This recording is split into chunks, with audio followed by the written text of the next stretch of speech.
No PUP list for Godwin or Wirfs to start the season, but they'll both still likely miss at least 4 games. That and more on today's episode of Locked On Bucs.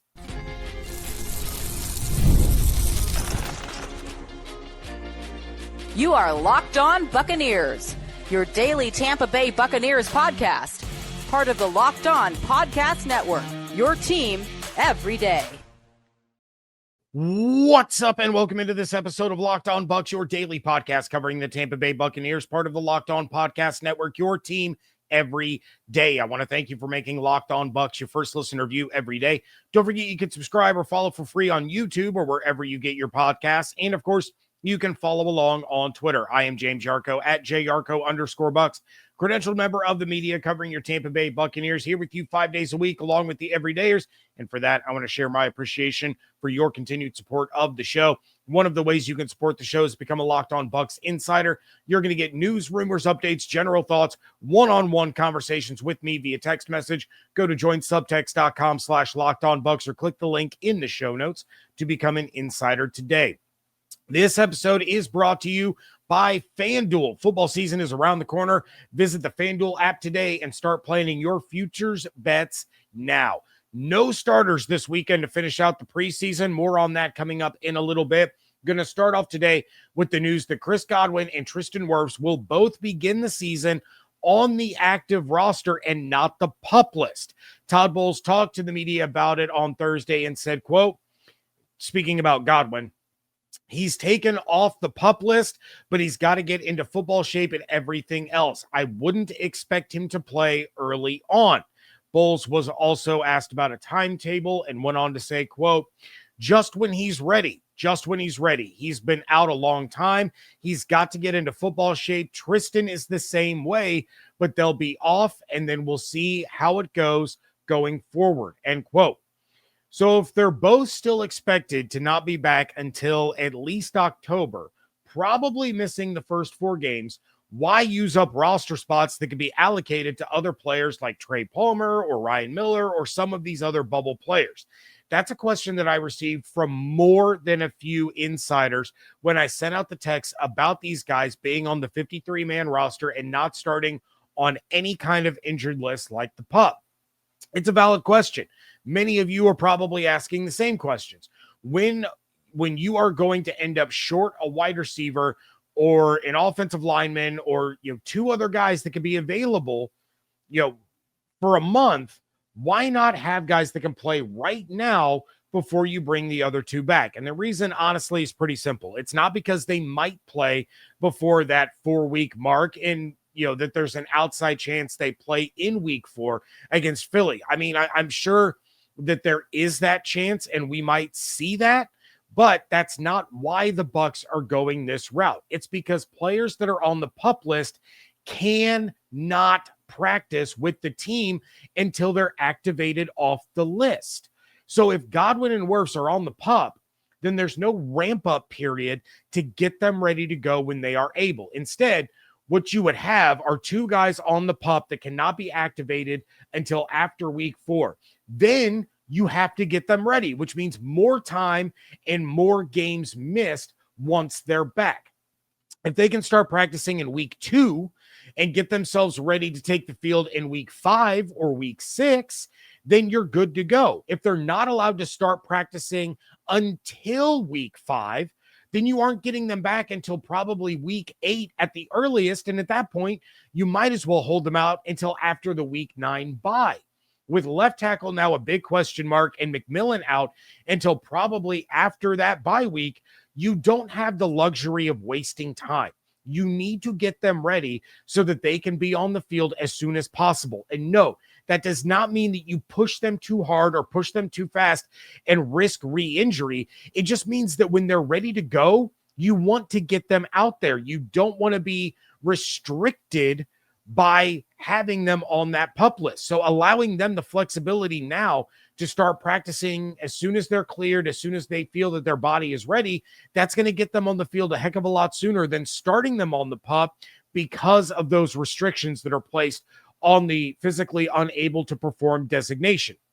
It's going to suck for some of these bubble guys, because those were two spots a lot of us assumed that the Bucs were going to fill in the interim while Wirfs and Godwin worked their way back. But they can't work their way back from a designation that says you're not allowed to work your way back. So it's really a catch-22 where either way, it's not ideal, but you pick the lesser of the two evils, and that happens to be the two bubble guys are not going to make the roster. That's when you run into the risk of cutting these guys, hoping to bring them back on the practice squad, then calling them up for a game day activation while Godwin and Wirfs are still out. But if you designate those two guys now, you're going to lose them a lot longer than you probably would in this scenario. And honestly, that wasn't something that I thought much about when I was talking about how I believed that Godwin would start the season on the PUP. I just said it to Evan on our last episode together. He wouldn't be able to get activated and then immediately play that week. He's far from being in game shape. He's putting in the work. He's rehabbing. He's doing everything that he's supposed to do, but you can't go from that kind of workout to game day ready on 3 days of practice. And I mean, for those of you that follow me on Twitter, I'm going to talk about my personal life for a quick moment. You just saw that I posted that my son returned to hockey on Thursday. He had ACL surgery November 20th, and he's back on the ice after 9 months and 1 day from that surgery. For the last 4 to 5 months, he has been in the gym lifting weights, using the treadmill, using the ellipticals, and is in the absolute best shape he has ever been in. He got halfway through that first practice and he had to sit down and rest because his quads were on fire and he couldn't breathe because his conditioning wasn't there. And I say that as an example that this is an athlete that has worked his butt off to get back on the ice 3 months ahead of schedule and has put in all the work that you could ask of him. And he wasn't even in practice shape, let alone game shape. And trust me, he does not have the physical therapists and the trainers that Godwin and Wirfs do. I mean, my son's, PT, therapists, his doctors, they're great, but they're not like the team that professional athletes get to work with on a daily basis. So yes, it sucks for some of the guys that we're going to be focused on in the last preseason game that we've talked about over the last few weeks about making a case for themselves to be on the roster. But at the end of the day, this was the best course of action for a team to get their best players on the field as soon as possible.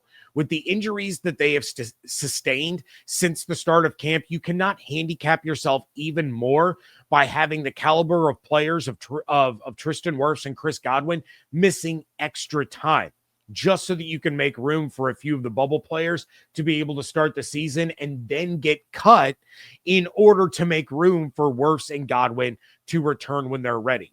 Instead, you activate them, you have them on the roster. As soon as they feel that they can get on the field, you get them on the field, they work their way back.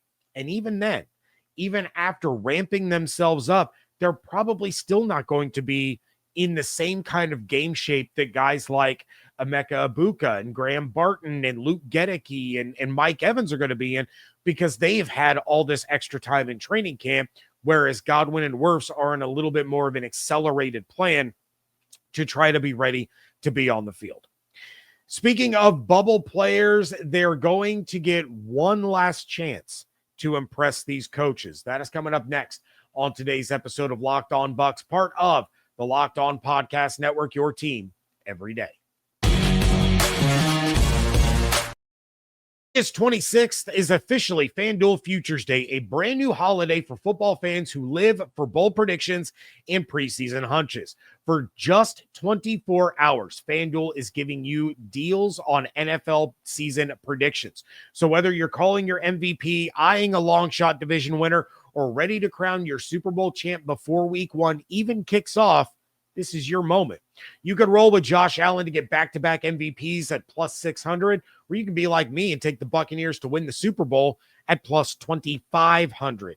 Visit the FanDuel app today and start planning your futures bets now, because Futures Day is one day and one day only. FanDuel, play your game. Thank you again for making Locked On Bucs your first listen or view every day. NFL fantasy draft season is here, so for your second listen, go find Locked On Fantasy Football Podcast with hosts Vinny Iyer and Michelle Madjuk. Listen every day to prep your fantasy draft and become the most informed manager so you can take home your league's trophy this season. Find Locked On Fantasy Football on YouTube or wherever you get your podcasts. All right, no starters on Saturday against the Bills, according to Todd Bowles. That's what he told the media, and that means that there's going to be a whole lot of position battles unfolding in this last chance for players to separate themselves from their competition. I'm not going to get into those too much on this episode. I'll talk more about specific players on tomorrow's preview show. But Bowles told the media that Kyle Trask will get the start at quarterback and then, quote, "we'll go from there," meaning Teddy is likely going to get the second crack at things, and then maybe we'll get Basilek. Todd may want to see, and Grizz as well, may want to see as much of Teddy as possible just to see if he's starting to shake off some of that rust that we saw last week and he's not sailing passes or mistiming things the way he did the first time around. So pretty much every player that you can think of that is going to play a big role on this team, especially on the offensive side, is not going to be out there. The starting O-line, Rachaad White, even though he's not technically the starter, he is still going to have a significant role in the offense. Todd Bowles flat out said he's probably not playing Saturday. I take that to mean he's not playing on Saturday. I'd be surprised if we see Shep or even Payne Durham out there. Shep is likely going to be your wide receiver 3 to start the season behind Evans and Ibuka, and then Durham is your number 2 tight end. So I expect heavy doses of Ryan Miller, Rakim Jarrett, Trey Palmer, Cam Johnson, Devin Culp, Ko Kieft. It honestly, it wouldn't surprise me to see a little bit of Tez Johnson out there just because he did miss so much time. And while I think he is going to be a big part of what the Buccaneers do, especially on special teams, he's probably going to need a few extra reps. Yeah, he spoke to the media on Thursday as well, and he talked about what a confidence boost it was for him to get out there and actually get to see, some action against another team. I expect him to get, a little bit of playing time, maybe the first drive or two, and then probably come out and then leave the wide receiver competition up to those other guys that are battling for roster spots. Defensively, I don't think you're going to see much of Deion Jones. He's not the starter, but I think he has the number 3 job pretty locked up, and there's a battle right now between Nick Jackson and John Bullock. I mean, Todd Bowles was not very committal to Anthony Walker Jr. when he was asked about it by the media, and he said, quote, "those are things we have to discuss. We've got to discuss a lot of things and see where people are. That'll be a medical thing and a health thing as well," end quote, when he was asked about Walker's status. That seems like a guy that could start the season on the PUP or injured reserve, but I don't know that injured reserve would really be the right spot. You're already burning one of your return designations for J-Mac. So do you want to burn another one here on a backup linebacker? I mean, as excited as Bowles was for Walker and for as much as we talked about how he could really help this team, Bowles was very adamant that he feels like, Walker has been here for years and he knows everything inside and out. He can't help when he's hurt. And I'm not sure that they want to burn a roster spot for someone that hasn't been around for the entirety of training camp. Bowles already said that their cutdown process is going to start on Friday, and then they see how things go in the game. There's multiple discussions over the course of the next 4 to 5 days to figure out what the game plan is. And by game plan, I don't mean game plan for the Bills. I mean game plan for how do we get this roster down to 53 guys. A lot of these players can help themselves on Saturday for sure, and there's going to be some movement, not a lot, but there will be some based on what they see out there against the Bills. A perfect example is Jarrett. He made some good plays last year. Maybe he's catching everything thrown his way in camp, but in games, he has not been reliable the first couple of weeks. That isn't going to help him make the team. That's Kenny Bell stuff. Shout out to those of you who remember Kenny Bell, but for those that don't, he was, the shorts and t-shirt, champion. everyone was raving about how great this guy was. Then as soon as the pads came on, he just couldn't get it together. He mentally was not in a space where he could make plays knowing he was about to get hit. But the Bucs know what Jared is capable of, so a big performance Saturday could help his case. It could show like, look, he struggled. He seems to have gotten over that hurdle. Bowles talked about the evaluations of camp versus preseason and said, quote, "It depends on how well you do in preseason, how well you do in practice. If you're at the bottom of the roster, you're probably not a starter. It's how well you do on special teams and how versatile you are," end quote. Assistant GM Rob McCartney also chimed in about the process and said, quote, "Our scouts are upstairs right now. Actually, all of our college scouts are in town too. So we got everybody up in the draft room watching all the bubble guys, certain positions that we may think that we're weaker at than some other spots.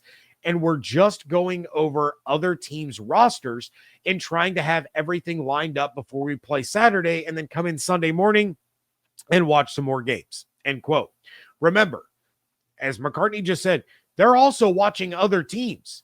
And by that, he means that they're watching other teams' bubble players. They're looking to see if anyone cut is going to be a player that can upgrade a position group over the guys that they already have in-house. There are teams that are probably licking their chops knowing that the Bucs have to cut a lot of these receivers and that those guys can be claimed and improve their own depth. Every team is doing this. So even though you have an initial 53-man roster, that's why we don't, on this show, David and I, going back years and years, we never said final 53-man because it's going to change. But for the initial 53-man roster, it may change the very next day depending on what guys are cut and which guys are claimed. So while I have my concerns and my reservations about the offense getting off to a slow start because of the lack of starters that played in the preseason, at this point, I say wrap them all in bubble wrap and just get to week one. The Bucs cannot afford any other injuries on the offensive side of the ball. They can't really afford any anywhere, but especially on offense. Evans and Ibuka are your two receivers that are going to get the bulk of the targets until Godwin returns.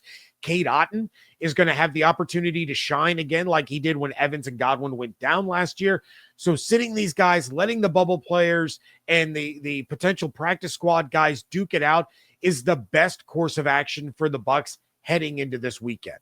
I am concerned about a slow start, not nearly as concerned as I would be about losing another key starter before the season begins.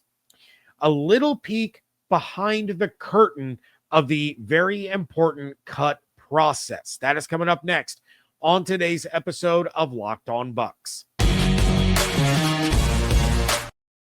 I wish managing your money felt easier. With Monarch Money, it can. Whether you're growing your savings or planning a big purchase, Monarch puts you in the driver's seat. It's like having your own personal CFO, giving you full visibility and control over your finances. Monarch Money is more than just a budgeting app. It is a complete financial command center. You can track all your spending, all your investments, all your accounts, all in one place. So in addition to managing money, you're also building wealth. And you guys know how it goes when you have to bounce around a half dozen apps or so to try to check all these different things. Don't do that. Like, just simply don't do that. Just use Monarch and you can check your finances, check your spending. You can plan long-term goals in a one-stop shop. So take control of your finances with Monarch Money. Use code LOCKEDONNFL at monarchmoney.com for 50% off your first year. That's monarchmoney.com, code LOCKEDONNFL for half off your first year. Wrapping things up here on today's episode of Locked On Bucs, and whittling down the roster to 53 players is a really tough job. Not just narrowing down the talent, but you have the fate of another human being's career in your hands, and you have to make the decision to either let them continue to pursue their dream or tell them they're just not good enough. So, now that they do it all at once instead of going from like 90 to I think it was 75 and then down to 53 over the course of the 4 weeks of the preseason, that makes it even harder. So position limits are part of it. Talent, of course, plays a big role in it. But something else that McCartney talked about to the media was something that we've discussed on this show numerous times over the last few months. And it's that old being a Buccaneer man checklist that Jason Light and his crew have developed. McCartney was asked about character evaluations as part of the cut down process. And he said, quote, I think it's still really prevalent for this time of year. Our list that we're tracking up there, we're not going to revive the guys that we weren't going to look at during the draft. We're going to hold that standard. And if we keep to our standard, then our standard is going to keep getting better. It's always a conversation with us. Every transaction we make, really, that goes into it. End quote. This team has done some absolutely tremendous work in recent years in not just drafting those kinds of players and people, but finding them in undrafted free agency. McCartney spoke about those successes as well, saying, quote, that's been a really big point of pride for us upstairs.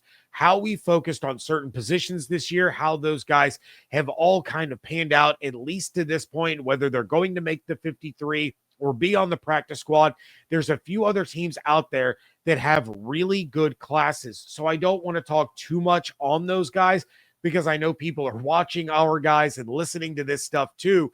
But the scouts take a lot of pride in that. And we kind of turn that over to those guys. The college scouts, the pro scouts chip in too. Really great job by them. And then working with the coaches to make sure that we're developing those guys. End quote.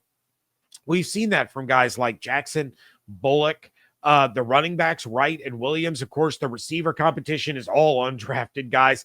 The safety battle is undrafted guys. The backup center battle, depth along both trenches. There's a lot that goes into this. And while we were all excited about the draft class, that excitement should extend into the undrafted players. And it's not just this year's class of undrafted rookie free agents. You can go back last year and the year before and the year before. The Buccaneers are doing their top 50 players all time. And one of the top 50 was Cam Brate, probably their most successful undrafted free agent that they've ever had. But you look at this draft class, David Walker's out for the year with a torn ACL. Benjamin Morrison has been out for a few weeks with that hamstring injury. So the draft class itself is already banged up. These undrafted guys that the Bucs zeroed in on that fit the culture that the Bucs have built, that's a big reason why they're so good, why we're talking about all of these bubble players that are fighting and scratching and clawing to make the 53-man roster. They're not just names and random additions. There was a purpose to each and every one being brought in to rookie minicamp and training camp.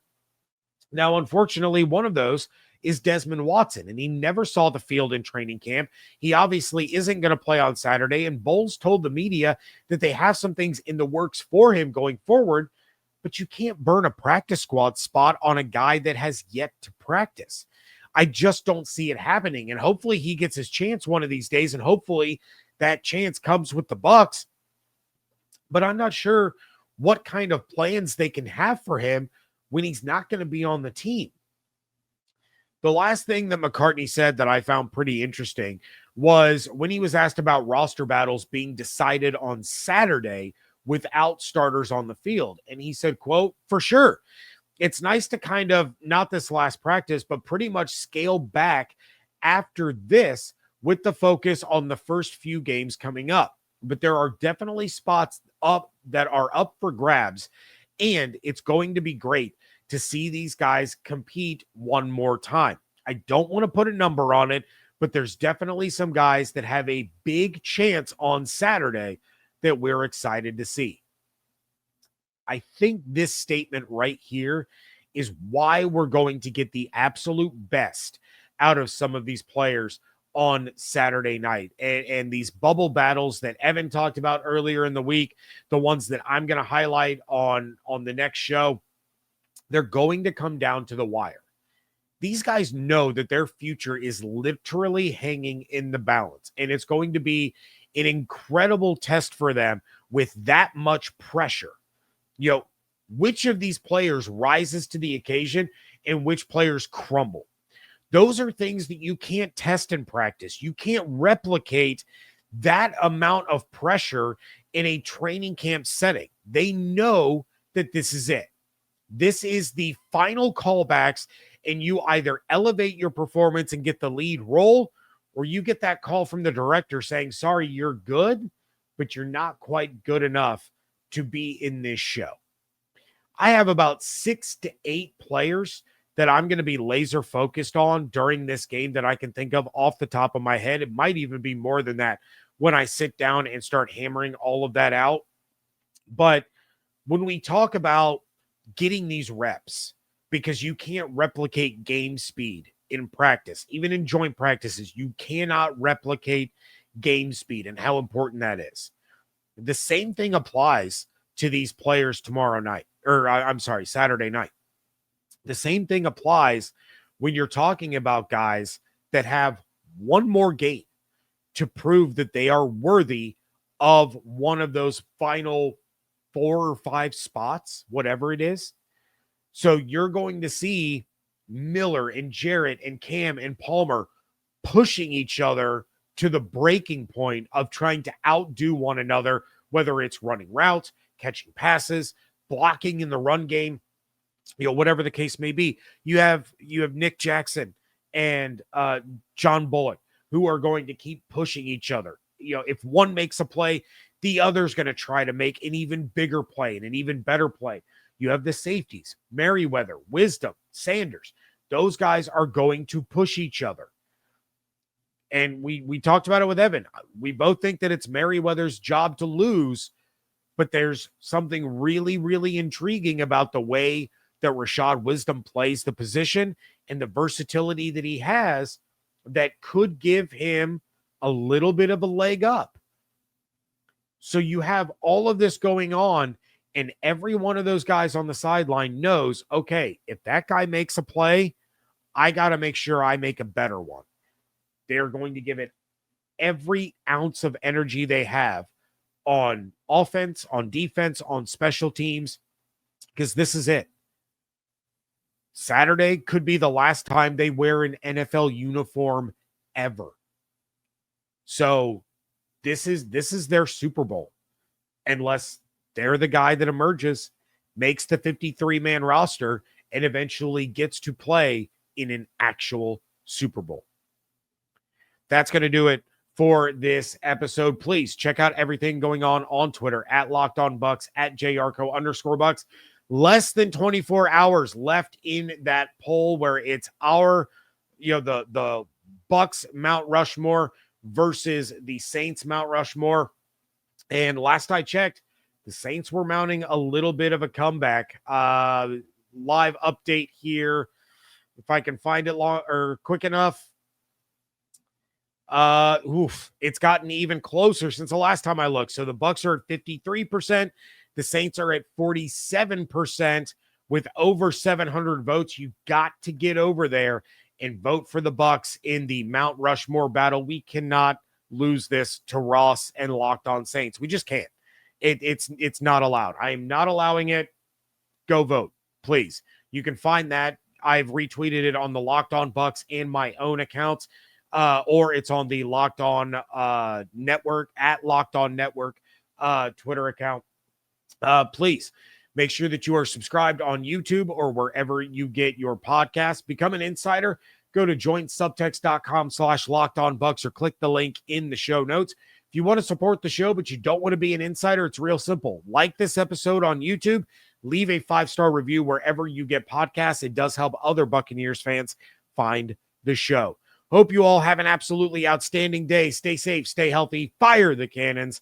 I want to thank you so much for joining me right here on Locked On Bucs, part of the Locked On Podcast Network, your team every day.